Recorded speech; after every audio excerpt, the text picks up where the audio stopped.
Beda sama orang ganteng sekarang, lihat dia makin sakit. Nabi Yusuf itu, kalau orang yang kurang ganteng duduk dengan dia, orang yang kurang ganteng itu kelihatan ganteng. Beda sama orang ganteng sekarang, kita duduk dekat dia, dia makin ganteng, kita makin hancur.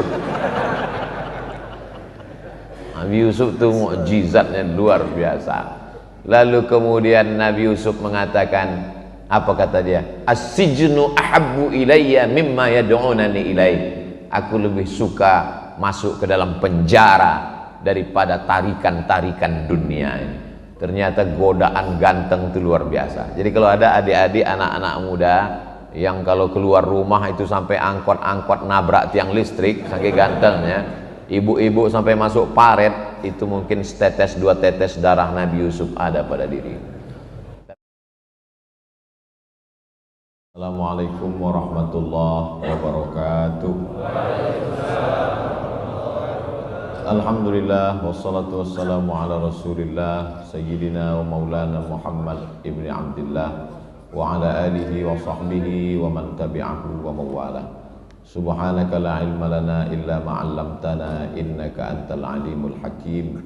Rabbi shrah li sadri wa yassir li amri wahlul 'uqdatam min lisani yafqahu qawli. Sayyidi Al-Habib Hasan beserta seluruh jamaah fardu subuh insyaallah semuanya dimuliakan Allah Subhanahu wa taala. Amin ya rabbal alamin. Allah Subhanahu wa taala maunya kita bangun melawan kantuk. Tapi diri kita maunya tidur sampai terbit matahari. Jadi ada keinginan yang berbeda. Kita maunya ikut hawa nafsu tidur sampai terbit matahari. Allah maunya kita bangun subuh, bangun tahajud, bangun malam. Maka keinginan yang berbeda ini namanya tafriq. Namanya tafriq, berbeda. Lalu kemudian kita lawan keinginan kita ikut keinginan Allah. Mempertemukan keinginan kita dengan keinginan Allah, akhirnya kita ketemu dalam satu titik yang sama, itu namanya taufik. Makanya selalu kita mengucapkan semoga kita selalu mendapatkan taufik. Mudah-mudahan kita selalu mendapatkan taufik. Tiba-tiba ada satu ibu-ibu ketika disebut mudah-mudahan kita dapat taufik, dia diam aja. Loh, kok ibu enggak ingin dapat taufik? Saya sudah dapat. Rupanya nama suaminya Pak Taufik. Kita maunya makan, minum, kenyang, enak, tenang. Allah maunya kita tahan makan, tahan minum, tahan mata, tahan telinga, tahan hawa nafsu. Perbedaan kehendak dan keinginan ini namanya tafriq. Beda. Lalu kita kalahkan keinginan kita.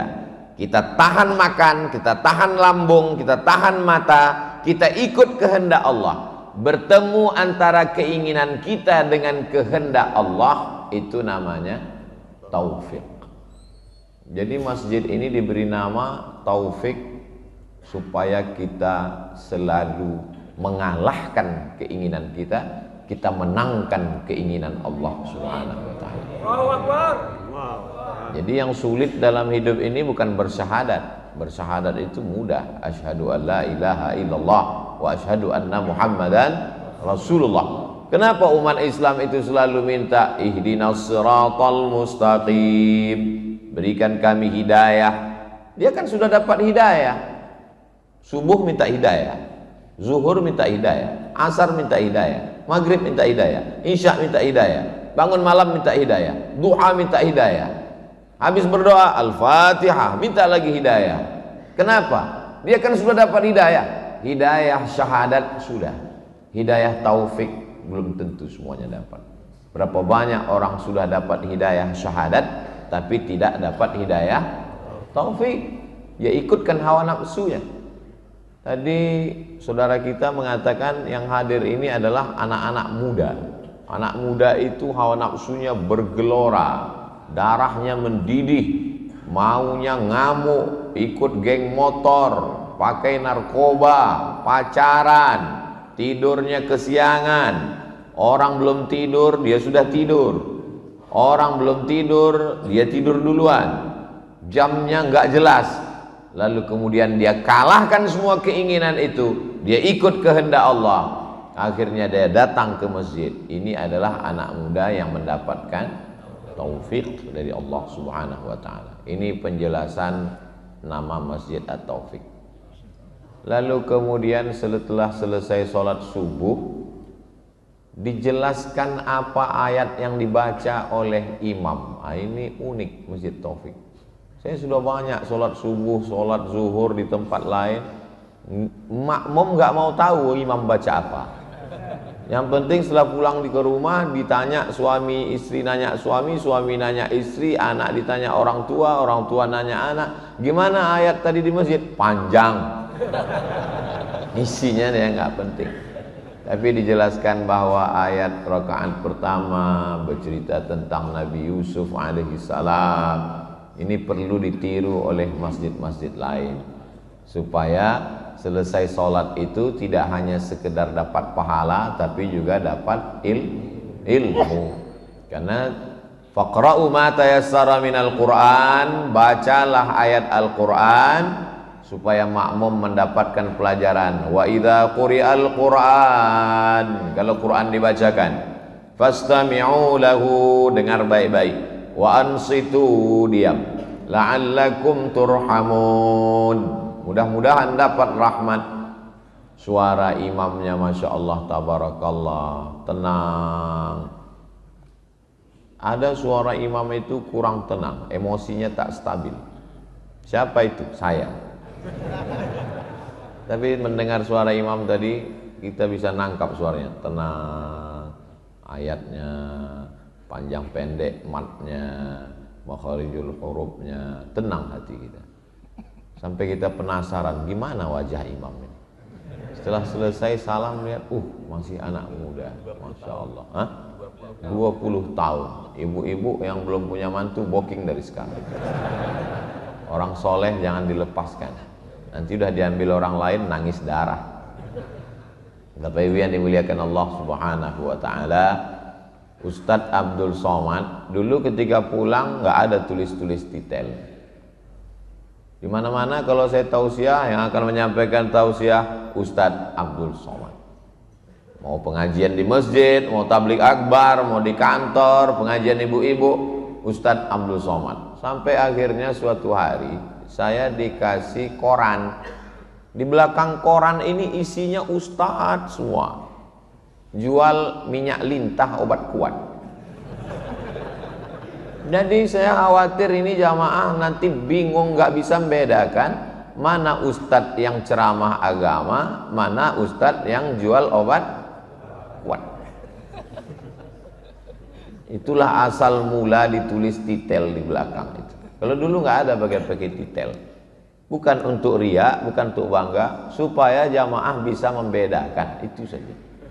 LC itu titer dari Al-Azhar. Orang kalau tamat Azhar dikasih LC. LC tulisannya singkatan dari licence, license. Orang di Malaysia kalau dia bawa sepeda motor kena razia di jalan, polisinya nanya, lesen awak mana? Lesen artinya surat izin mengendara. Jadi saya ini sudah dapat surat izin dari Al-Azhar untuk mengajarkan agama Islam. Bagi yang nolak saya, itu saya kasih tahu. Saya ini dapat izin untuk ngajar nih dari Al-Azhar, menunjukkan akidah saya Asy'ari, fikih saya Syafi'i, dan tasawuf saya Sunni, bertasawuf tarekat Naqsyabandi. Dan saya dapat ijazah, lulus saya dari Al-Azhar 3 tahun 10 bulan. Lalu setelah itu saya lanjutkan ke Maroko, dapat titel bahasa Prancisnya, tertulis di ijazah itu Diplôme Études Supérieures Approfondies. D, diplôme, et études, S supérieur, E A ujung approfondi. Bahasa Arabnya Diplom Ad-Dirasat Ulia Al-Mu'ammakah. Bahasa Inggrisnya program magister S2. Keren kalau diucapkan pakai bahasa Prancis. Diplom Études Supérieures Approfondies. Sampai ke di Indonesia jadi desa. Desa.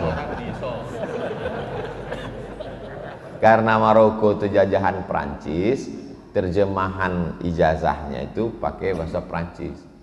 Dan setelah pulang ke Indonesia, ketika ikut tes CPNS, harap ditulis titel asli negara asal. Itu maka ditulis desa. Setelah itu melanjutkan ke Sudan, PhD. PH itu filosofi, D-nya doktor, Doctor of Philosophy. Lalu setelah pulang dari Sudan, saya diundang ke University Islam Sultan Syarif Ali, Brunei Darussalam, diangkat menjadi visiting professor. Kata rektornya, Ustadz kemana saja ceramah, tulis bahwa Ustadz adalah profesor. Karena Ustadz kami angkat sebagai visiting professor di Sultan Syarif Ali University sampai hari ini. Jadi itu ditulis di baleho di mana-mana, sudah ditulis sepanjang itu dari 4 negara, Mesir, Maroko, Sudan, Brunei Darussalam, masih diusir juga. Itu namanya takdir, bukan taufik. Taufik terus. Itu namanya takdir. Kita udah berusaha, kita surah ikhtiar. Masalah apa yang terjadi kita serahkan sama Allah. La haula wala quwata illa billah. Tapi usaha dulu.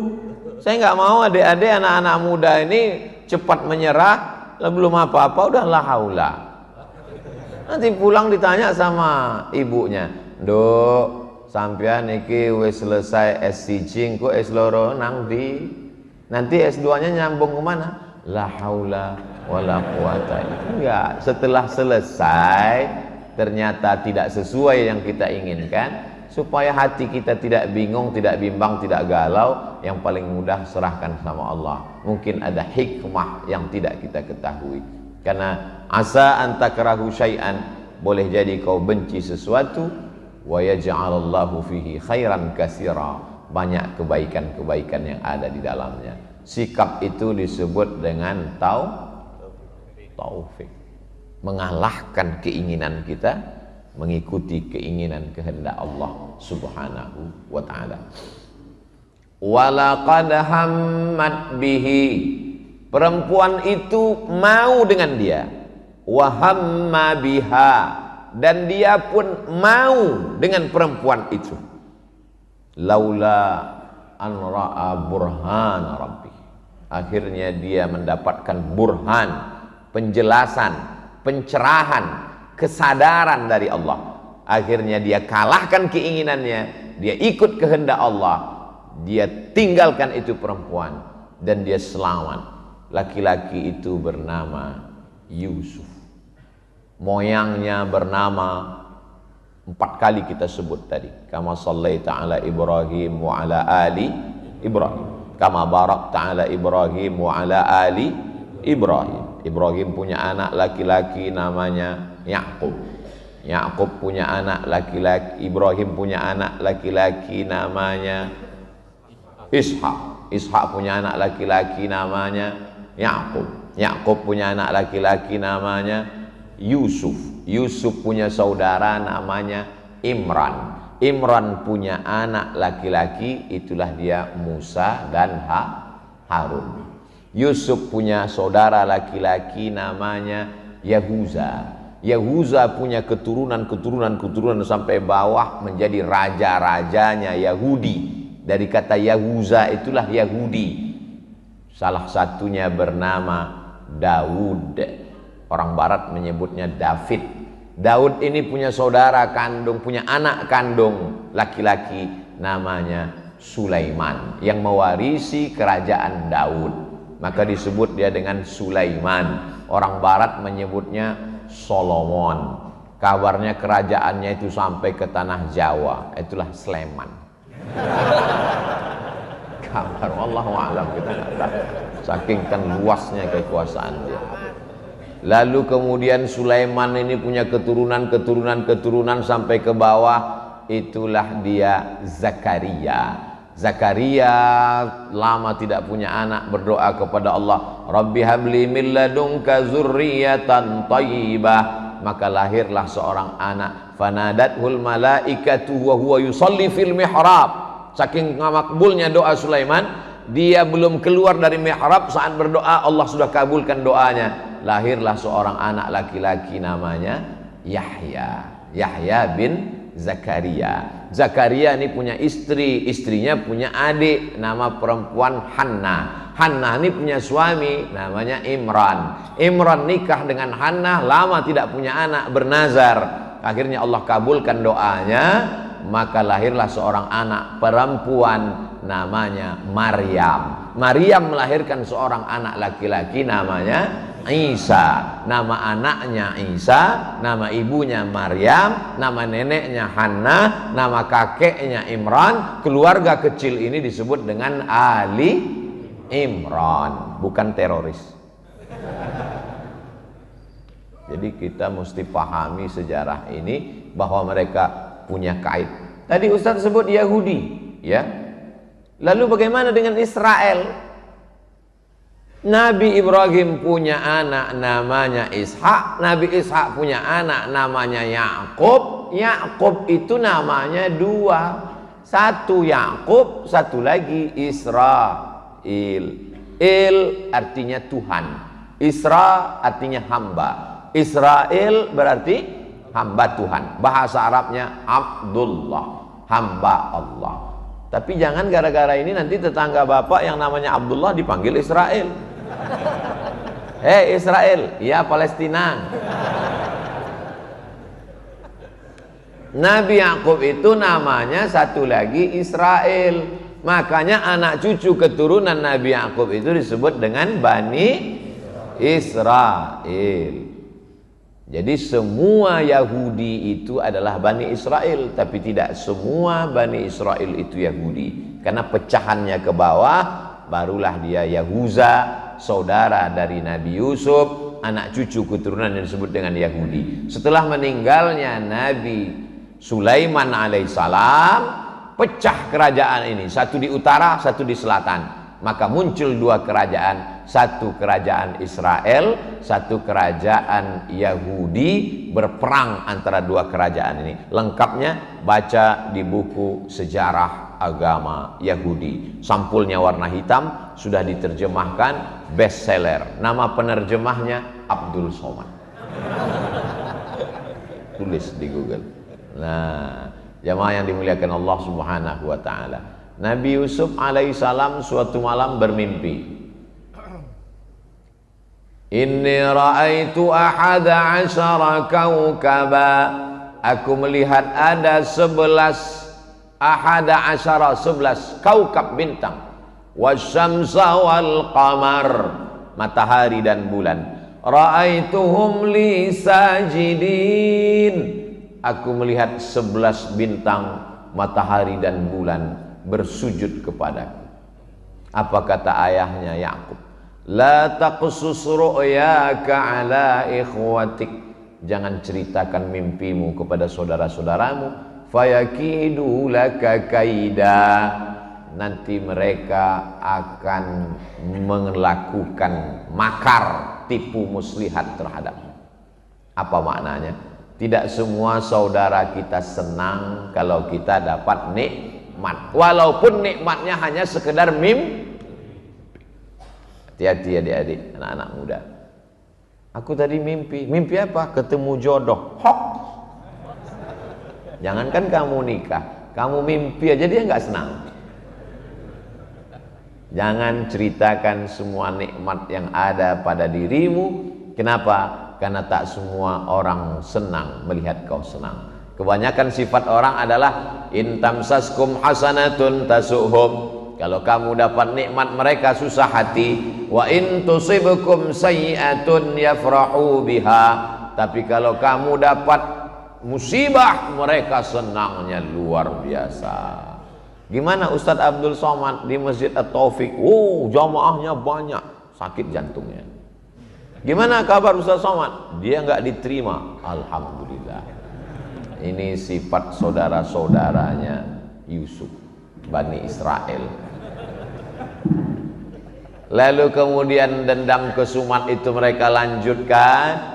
Mereka iri karena Yusuf dikasihi, disayangi. Mereka bawa untuk main-main di gurun pasir. Setelah itu mereka masukkan, dibacakan oleh imam kita, fi ghayabatil jub. Ghayabatil jub adalah sumur yang dalam. Bajunya diambil, dibawa kepada bapak mereka, bidamin kazib, damin darah, kazib bohong, darah bohong. Jadi cerita darah bohong ini sejak zaman dulu sudah ada. Darah bohong-bohongan.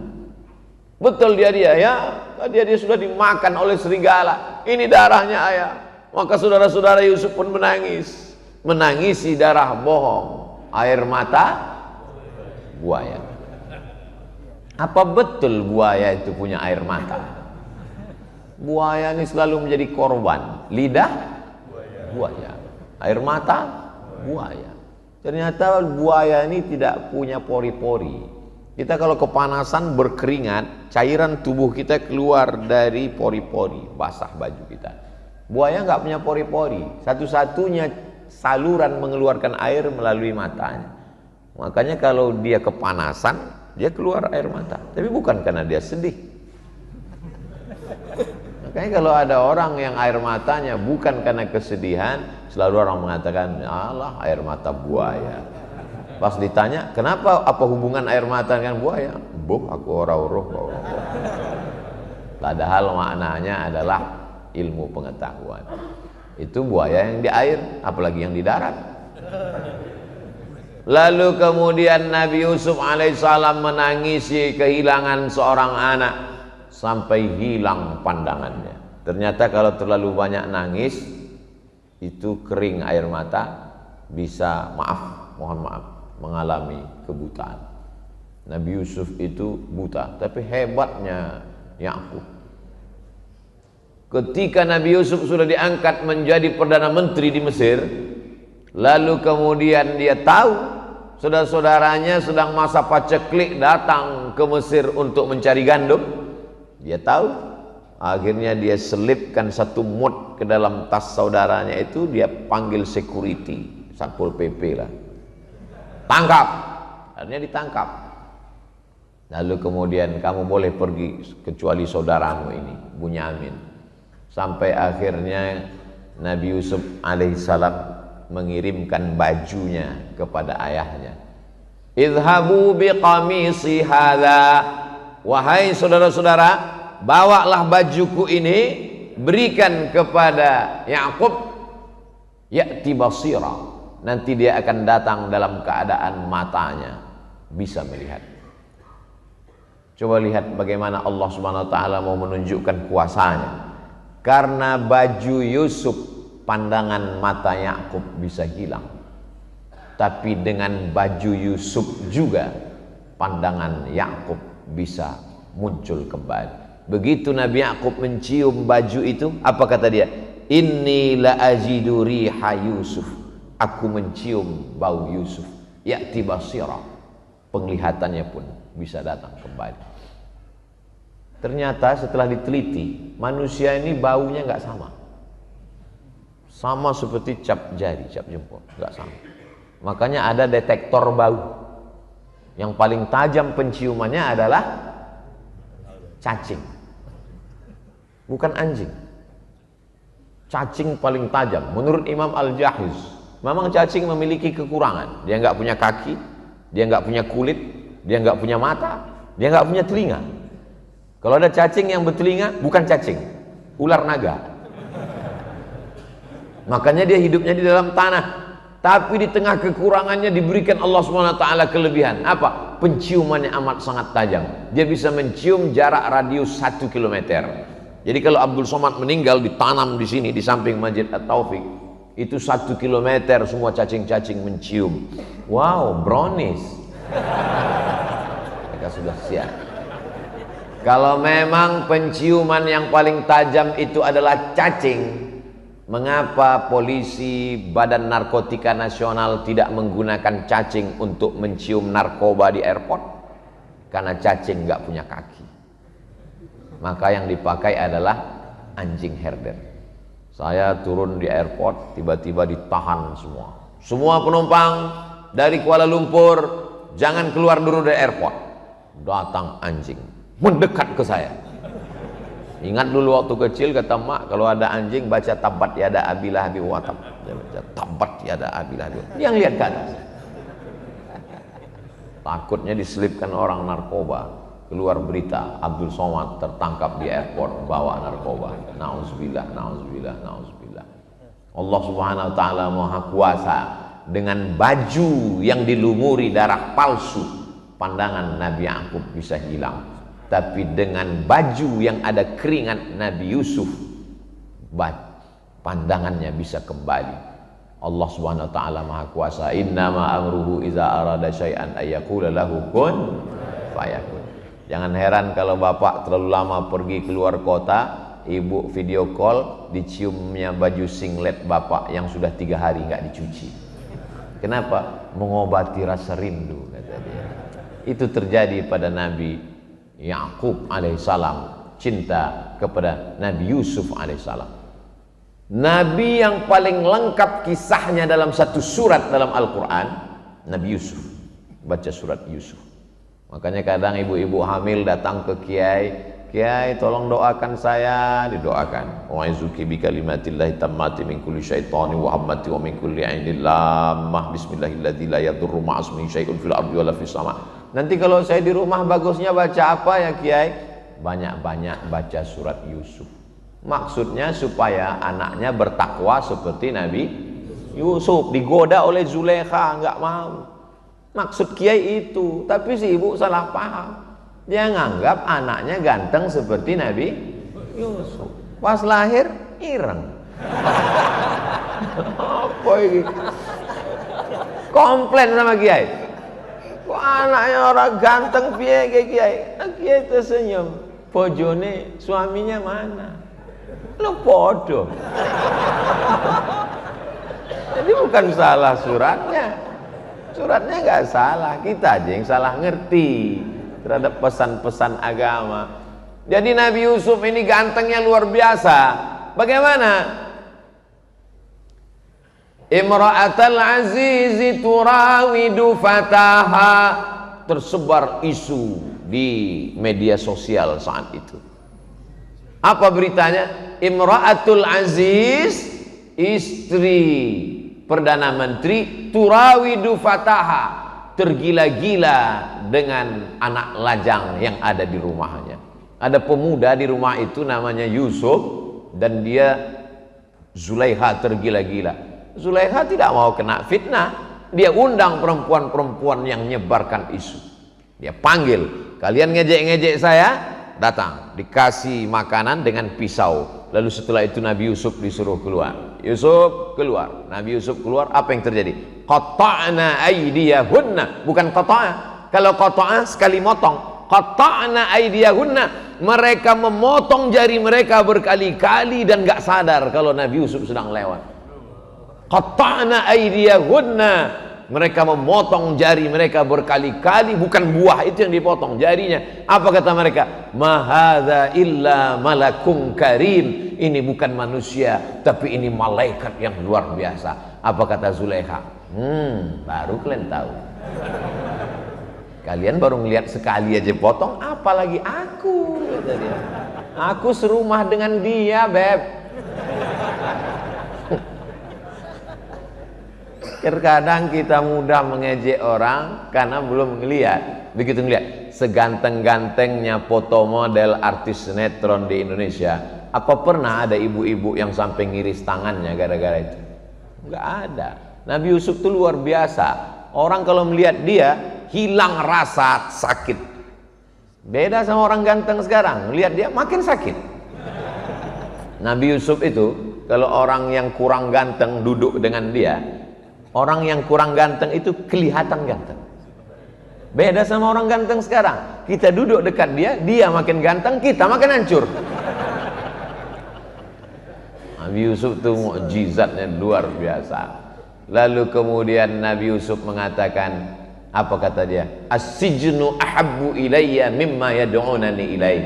Aku lebih suka masuk ke dalam penjara daripada tarikan-tarikan dunia ini. Ternyata godaan ganteng itu luar biasa. Jadi kalau ada adik-adik, anak-anak muda yang kalau keluar rumah itu sampai angkot-angkot nabrak tiang listrik saking gantengnya, ibu-ibu sampai masuk paret, itu mungkin setetes dua tetes darah Nabi Yusuf ada pada diri. Tapi dia tidak mau hanyut dengan dunia. Apa kata dia? As-sijnu ahabbu ilayya mimma yad'unani ilaih. Aku lebih memilih masuk ke dalam penjara. Nabi Yusuf di penjara. Takdir Allah berkata ada orang di penjara itu yang bermimpi, mimpinya ditakwilkan oleh Nabi Yusuf. Akhirnya Nabi Yusuf keluar dan kemudian dia diangkat menjadi Perdana Menteri karena strateginya untuk mengatasi 7 musim kemarau. Akhirnya dia selamat. Lalu kemudian meninggal itu Perdana Menteri dan masa paceklik datang. Nabi Yusuf diangkat sebagai Perdana Menteri. Datang seorang perempuan minta gandum makanan. Nabi Yusuf masih ingat wajah perempuan ini. Loh, kamu kan Zulaikha? Iya. Suami kamu sudah meninggal? Betul. Dan masa kemarau 7 tahun dijualnya semua harta bendanya. Nabi Yusuf alaihi salam memuliakan Zulaikha, lalu kemudian dia berikan makanan. Dan Nabi Yusuf minta izin kepada Allah untuk menikahi Zulaikha. Pada akhirnya Nabi Yusuf menikah dengan Zulaikha dan lahir 2 anak laki-laki. Dan mohon maaf, Allah mengembalikan kecantikan Zulaikha. Dan disebutkan dalam kitab tafsir Abul Fida Ismail Ibnu Katsir, namanya Tafsir Al-Quranil Azim. Disebutkan dalam kitab tafsir Al-Baghawi, disebutkan dalam kitab Al-Bidayah wan Nihayah, bahwa ketika Nabi Yusuf malam pertama dengan Zulaikha, Zulaikha itu masih perawan. Ternyata suaminya itu tidak berhasrat kepada perempuan. Jadi Yusuf dan Zulaikha akhirnya menikah. Itulah makanya Pak Kuas selalu mendoakan pada acara pernikahan, Allahumma alif bainahuma kama allafta baina Adama wa Allahumma jma' bainahuma kama jama'ta baina Adama wa Hawa. Satukan antara kedua mempelai ini seperti engkau satukan antara Nabi Adam dan Hawa. Wa alif bainahuma kama allafta baina Yusuf wa Zulaikha. Tautkan hati mereka berdua sebagaimana kau tautkan antara Nabi Yusuf dan Zulaikha. Ada yang komplain, jangan doakan karena hubungan mereka tidak baik. Ente pikniknya kurang jauh, Mas. Makanya baca kitab tafsir Al-Baghawi, baca kitab tafsir Abul Fida Ismail Ibnu Katsir, baca kitab Al-Bidayah wan Nihayah. Ternyata Nabi Yusuf itu akhirnya menikah dengan Zulaikha dan punya anak 2 orang laki-laki, dan hubungan mereka bukan hubungan perselingkuhan, dan mereka akhirnya hidup bahagia. Mudah-mudahan adik-adik juga cepat ditemukan dengan jodohnya, insya Allah. Yang bilang amin yang anak muda aja. Soalnya ibu mengawasi dari atas. Pak Ustadz, kami amin itu bukan untuk kami, untuk anak-anak kami. Betul. Tapi kalau malaikat mengaminkan untuk kami juga, apa masalahnya kan? Senyum tanda setuju. Bapak Ibu yang dimuliakan Allah Subhanahu wa taala, faksusil qasasa, ceritakan kisah-kisah itu. Maka isi Al-Quran itu banyak kisah. Kisah tentang orang ganteng, Nabi Yusuf. Kisah tentang orang sakit-sakitan, Nabi Ayub. Kisah tentang orang yang terbuang dimakan ikan, Nabi Yunus. Kisah tentang orang yang punya kekuasaan sampai jin pun tunduk kepadanya, Nabi Sulaiman. Kisah tentang orang yang luar biasa kekuasaannya, Nabi Daud. Jadi kita tinggal cari kisah yang sesuai dengan kita aja. Pak Ustadz, saya ini gelisah. Kenapa? Banyak sekali yang nembak saya karena ganteng. Yusuf. Pak Ustadz, saya ini terbuang, tidak dipedulikan orang. Nabi Yunus.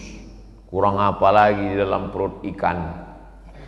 di dalam 3 kegelapan, gelap malam, gelap lautan, gelap perut ikan. Tidak ada satupun yang bisa menolong. Apa yang diucapkannya dalam perut ikan? La ilaha illa anta subhanaka inni kuntu minaz zalimin. Akhirnya dia dimuntahkan ikan ke tepi laut, di pantai, dalam keadaan sehat walafiat, dan ditumbuhkan Allah tanaman yaktin, labu. Makanya orang yang sakit opname dikasih makanan labu. Saudara kita Ustadz Yunus sedang sakit, kita doakan mudah-mudahan diberikan Allah kesehatan. Bapak Ibu yang dimuliakan Allah Subhanahu wa taala. Jadi kalau ada orang mengatakan, saya ini kan sudah tobat, saya ini kan sudah hijrah, saya ini sudah sholat, saya ini sudah puasa, dulu minum khamar, dulu riba, sekarang sudah bebas. Kenapa hidup saya masih ada ujiannya Pak Ustadz? Nabi-nabi aja diuji. Nabi Yusuf begitu ujiannya, Nabi Yunus demikian ujiannya, Nabi Ibrahim luar biasa ujiannya. Jadi orang yang heran hidup ini penuh dengan ujian, itu sama dengan mahasiswa, calon mahasiswa ikut SNMPTN, seleksi nasional masuk perguruan tinggi. Ketika masuk di dalam, dia nanya ke teman sebelah, kok ujiannya banyak sekali? Kata temannya sebelah, kamu salah masuk ruangan. Ini ruangan ujian guys. Ini bukan ruang untuk bersenang-senang. Cuman ujiannya macam-macam. Ada diuji jadi orang kaya, ada diuji jadi pejabat, ada diuji jadi orang ganteng, ada diuji jadi orang susah, diuji jadi orang bangkrut. Matahari terbit, hebat Masjid At-Taufik, matahari terbit bunyi. Setiap bunyi matahari terbit, setiap bunyi matahari terbit, setiap bunyi matahari terbit. Tapi bukan karena dia bunyi lalu matahari terbit. Ada orang sakit, meninggal. Ada orang sakit, meninggal. Ada orang sakit, meninggal. Tapi jangan ambil kesimpulan bahwa setiap sakit meninggal. Berapa banyak orang nggak sakit? Banyak orang salah mengambil kesimpulan. Asal bunyi matahari terbit. Matahari terbit berarti sudah terbit matahari. Tapi kita belum boleh sholat sunat isyraq 2 rakaat. Karena saat matahari terbit itu adalah waktu 2 tanduk setan yang dipakai untuk menyembah berhala, Lata, Uzza, Manat, Hubal, Jibti, Taghut, Naham. Lewatkan kaidah shibrin, setinggi tombak. Setelah diukur menurut ilmu astronomi 12 menit. Setinggi tombak, matahari naik. Setelah lewat 12 menit baru boleh sholat sunat isyraq 2 rakaat. Man sholat subuha fi jama'atin, siapa yang sholat subuh berjamaah, summa qa'ada yadhkurullah, duduk berzikir mengingat Allah, hatta tatlu'asy syams, sampai terbit matahari, summa yusalli rak'ataini, salat sunat 2 rakaat, kanat lahu ka ajri hajjatin wa umrah, dapat pahala seperti haji dan umrah, tamma tamma tamma, sempurna sempurna sempurna. Hadisnya hadis hasan, tidak ada ikhtilaf di antara ulama, boleh diamalkan, baik. Maka nanti kita setelah 12 menit sholat sunat isyraq 2 rakaat. Ketika bapak ibu sedang sholat sunat isyraq, disitulah saya pulang. Itu suasana yang paling aman untuk pulang. Jamaah yang dimuliakan Allah SWT, mudah-mudahan kita selalu istiqomah untuk sholat subuh berjamaah, sholat sunat, melawan keinginan ngantuk, lulus. Melawan keinginan nggak mau ke masjid, lulus. Melawan keinginan telinga nggak mau dengar pengajian, lulus. Melawan keinginan mata untuk melawan, lulus. Tapi ada yang kita nggak lulus, melawan keinginan untuk numpuk harta. Kerjanya jama'a malau wa'ad dada, jamaah ngumpul, ad-dada ngitung. Ada ternyata jenis manusia seperti dalam Quran. Kerjanya cuma ngumpul, ngitung, ngumpul, ngitung, ngumpul, ngitung, mati. Nggak pernah dipakai untuk sodako, nggak dipakai bangun masjid. Sampai jam 2 malam kerjanya ngumpul, ngitung, ngumpul, ngitung. Tanah ini 5 miliar, ini 5 miliar, ini 10 miliar. Mati. Inilah orang yang disebut jamaah malau wa'adada. Kalau kebetulan ada jamaah kawan tetangga sahabat yang hobinya gini, Kalau dekat dengan dia baca jamaah malawan. Ya kamu hanya ngumpul ngitung. Padahal uang itu hanya sekedar numpang di rekening aja. Habis itu meninggal dunia, buku tabungannya tinggal, uangnya tinggal. Mohon maaf jangan tersinggung. Orang di Semarang pernah nggak ninggal bawa kartu ATM? Nggak ada gunanya. Kalau mau uang itu pakailah untuk, oh ini pasti penggalangan dana untuk pesantren Ustadz Abdul Somad nih ujung-ujungnya. Enggak, untuk menyelesaikan Masjid Subulus Salam 2. Saya sudah ngelihat dengan mata kepala saya sendiri, datang kemarin ngelihat dindingnya, tiangnya, belum disemen lantainya, investasi. Bapak Ibu sekalian datang nanti ke daerah apa namanya? Wono Plumbon Mijen. Saya sudah ngelihat, tapi kalau disuruh ke sana lagi nggak tahu jalan. Datanglah ke sana, lihat. Saya mau setelah saya tausiah ini, jamaah ini akan datang ke sana bertanya kepada Pak Kiai berapa sak semen lagi, berapa lagi pintu kosen, jendela yang perlu dibantu, keramik semuanya. Mau bantu? Enggak, nanya-nanya aja dulu. Survei aja dulu. Ibu yang dimuliakan Allah Subhanahu wa taala. Ada orang-orang ketika kantong-kantong ini lewat, dia pura-pura khusyuk dengar ceramah. Enggak apa-apa, mungkin bisa melalui transfer banking. Ma'akal tafa'afnaita, duit yang kau tabung, kau simpan, kau cari, busuk. Dimakan, busuk. Wa malabista, dipakai, lapuk. Wa matasaddaqta, yang diwakafkan, disedekahkan, itulah yang akan menjadi bekal menghadap Allah Subhanahu wa ta'ala. Ternyata setiap pagi itu malaikat dikirim 2. Malaikat yang pertama berdoa, Allahumma ati munfiqan khalafa. Orang yang bersedekah berilah dia ganti ya Allah. Yang tidak bersedekah dikirimkan juga malaikat. Allah tuh adil. Yang nggak mau bersedekah dikirim juga malaikat. Kata malaikat, Allahumma ati mumsikan talafa. Yang tidak mau sedekah berilah dia kebinasaan ya Allah. Hadisnya sahih, bukan doa saya, doa malaikat. Doa saya belum tentu makbul, doa malaikat pasti makbul. Kata malaikat, yang tak bersedekah berilah dia kebinasaan. Nah, jadi yang tak bersedekah hati-hati aja. Berawal dari pertama sendal hilang, habis itu nggak lama helm hilang, habis itu suami dilarikan pelakor. Ustadz ini nakut-nakuti ibu-ibu aja. Yang kerja nyari uang kan bapak. Memang betul. Tapi yang megang uang bapak, ibu. Makanya kantongnya sebar ke ibu-ibu. Bapak ibu yang dimuliakan Allah Subhanahu wa ta'ala, yang dititipkan Allah Subhanahu wa ta'ala begitu banyak, tapi yang dimintanya tidak banyak. 2,5% zakat. Bisakah zakat untuk masjid? Menurut mazhab Syafi'i, nama imamnya Fakhruddin Ar-Razi, meninggal 606, dikutip oleh Mufti Al-Azhar Mesir, Syekh Atiyah Saqar, bisa zakat untuk masjid masuk asnafnya ke fisabilillah. Innamas shadaqatu lil fuqara wal masakin wal amilina 'alaiha wal muallafati qulubuhum wa fir riqab wal gharimin wa fi lillah wa benis sabil.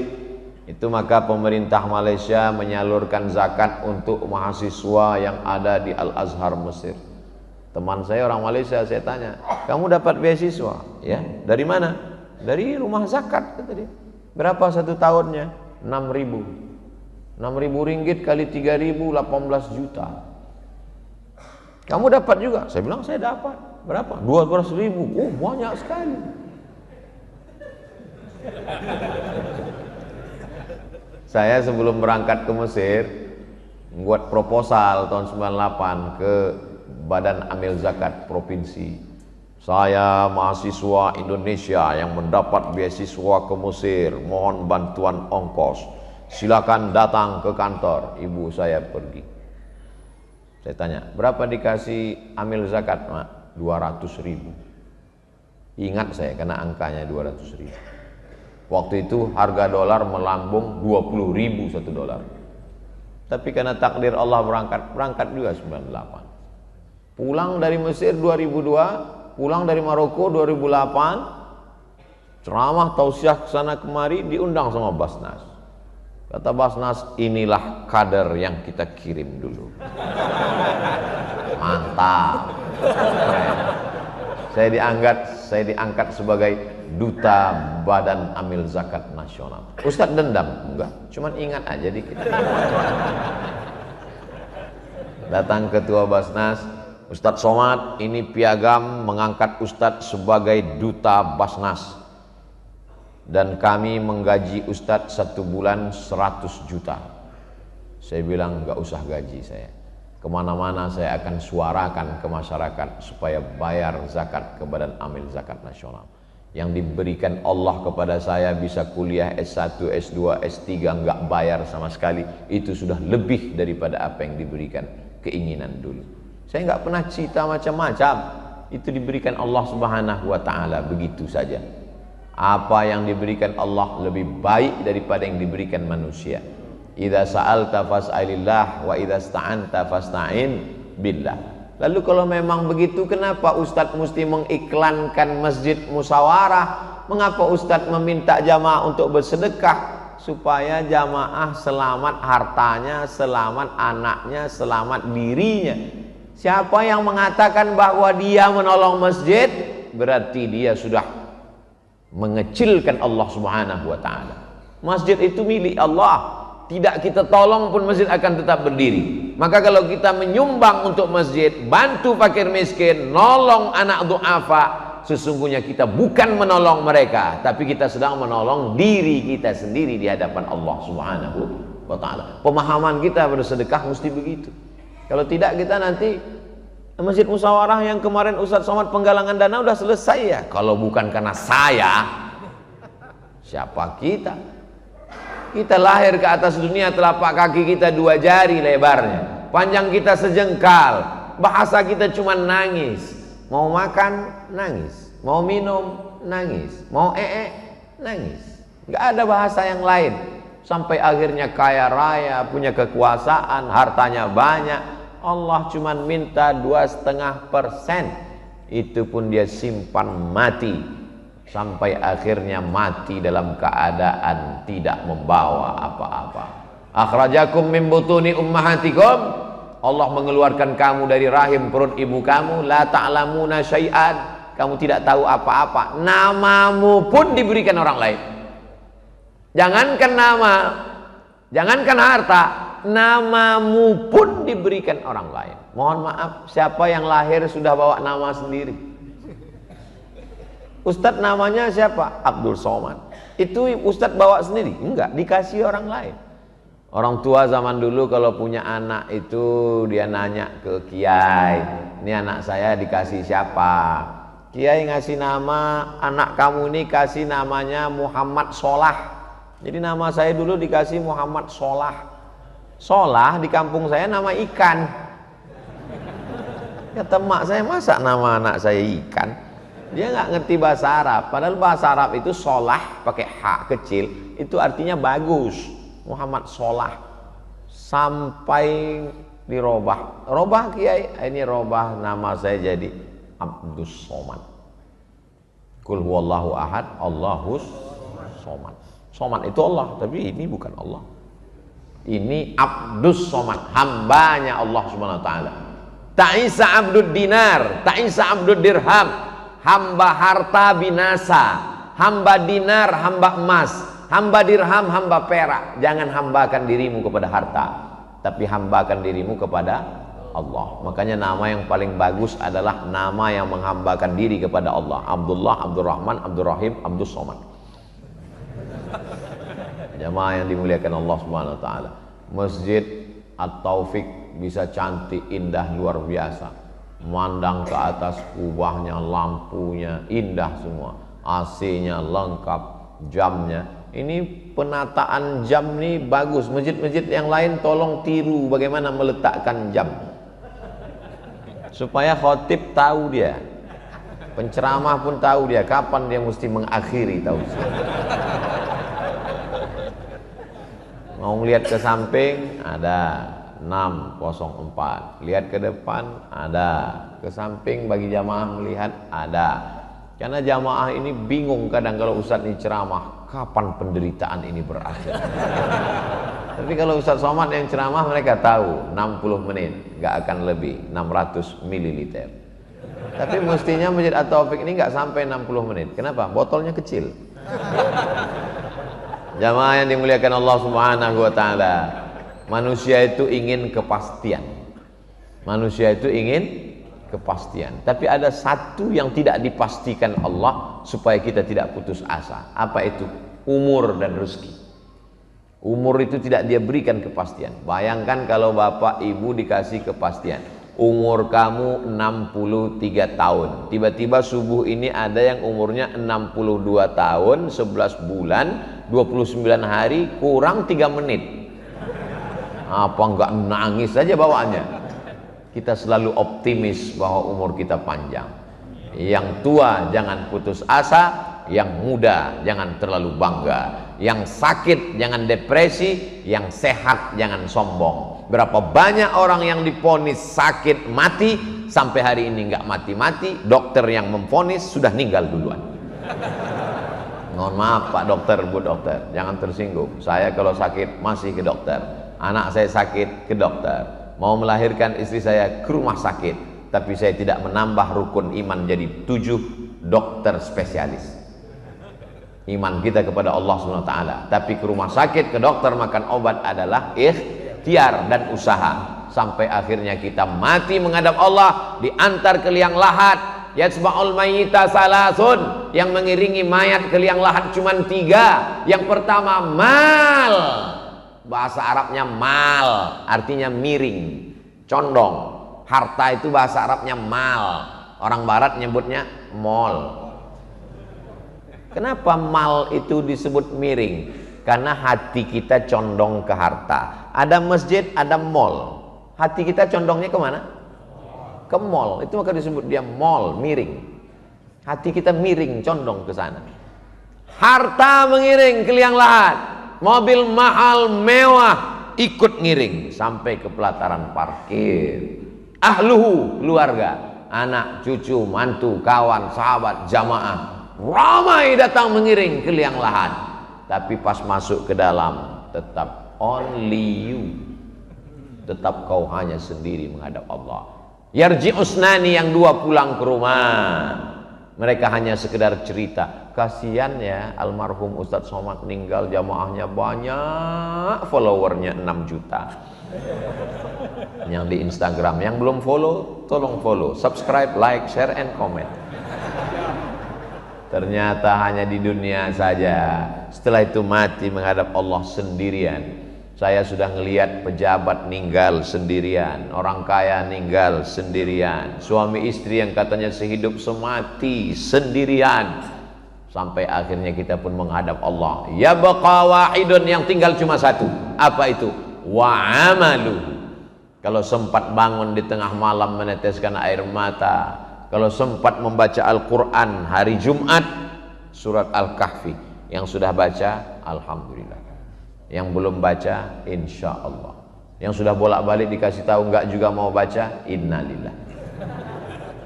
Kalau surat Yasin Pak Ustadz, man qara'a yasin fi lailatin, enggak lihat malam Jumat, malam Senin, malam Selasa, malam Rabu, malam Kamis, malam Jumat, malam Sabtu, malam Ahad, tiap malam asbaha maghfuran lah. Waktu subuhnya dia sudah diampunkan Allah. Hari Jumat banyak-banyak bersolawat. Allahumma salli ala Sayyidina Muhammad wa ala ali Sayyidina Muhammad. Allahumma salli ala Sayyidina Muhammad wa ala ali Sayyidina Muhammad.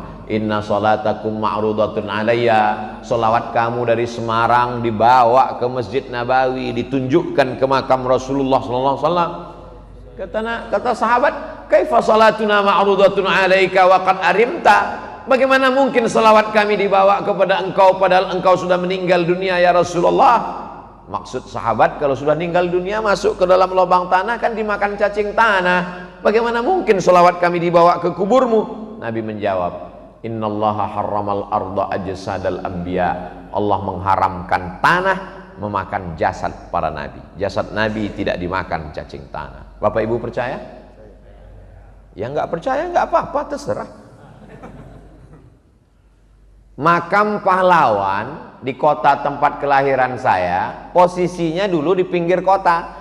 Karena kotanya diperluas, akhirnya di tengah kota mau dibuat taman kota. Akhirnya diumumkan kepada semua ahli waris, semua makam mau dipindahkan. Akhirnya digali. Satu makam, jangankan jasadnya, kain kafannya masih utuh. Ditanya, ini makam siapa? Makam si fulan, penghafal Al-Quran. Bukan Nabi. Enggak ada Nabi turun di Sumatera. Bukan Nabi. Allah mau tunjukkan, kalian yang tidak percaya jasad Nabi tidak dimakan cacing tanah, nih pencinta Nabi Muhammad SAW, tidak dimakan jasadnya. Perluasan PLTA Koto Panjang, pembangkit listrik tenaga air, 3 kecamatan mesti pindah. Maka diumumkan kepada seluruh masyarakat, ini nanti 3 kecamatan akan jadi waduk besar. Kan nggak mungkin mau Idul Fitri, Idul Adha, mau kurban, mau nyambut Ramadan nanti ziarahnya ke waduk Al-Fatihah, kan nggak mungkin. Jadi kubur-kubur dibawa ziarah, dibawa pindah kalau mau ziarahnya. Akhirnya masing-masing keluarga menggali. Salah satu makam disaksikan ribuan bola mata. Jangankan jenazahnya, jangankan kulitnya, kain kafannya masih utuh. Wajahnya seperti meninggal kemarin sore. Mursyid Tariqat Naqsyabandiyah, dipindahkan makamnya. Allah mau tunjukkan kepada orang yang tidak percaya bahwa jangankan Nabi Muhammad SAW, pecintanya yang berzikir mengingatnya, yang berselawat kepada Rasulnya, yang menghafal ayat-ayatnya, cacing tak berani menggigit dagingnya. Beda sama kita, belum mati aja udah dimakan cacing, belum mati udah digerogoti cacing. Apa? Diabetes mellitus. Mohon maaf Bapak Ibu yang kena penyakit, mudah-mudahan disembuhkan Allah SWT. Amin. Tadi Ustaz Somad tausiah jam 5.15, sekarang jam 6.15. Oh, jadi dari tadi Ustaz ngeliat jam? Iyalah, apalagi. Hah? Itu yang dapat Al-Fakir sampaikan. Terima kasih segala perhatian, mohon maaf segala kekhilafan. Mudah-mudahan kita selalu mendapatkan taufik, hidayah, ridho, inayah, ampunan, barokah, maghfirah dari Allah Subhanahu wa taala. Terima kasih banyak, kata-kata saya menyinggung perasaan tidak berkenan di hati, mohon maaf. Wassalamualaikum warahmatullahi wabarakatuh.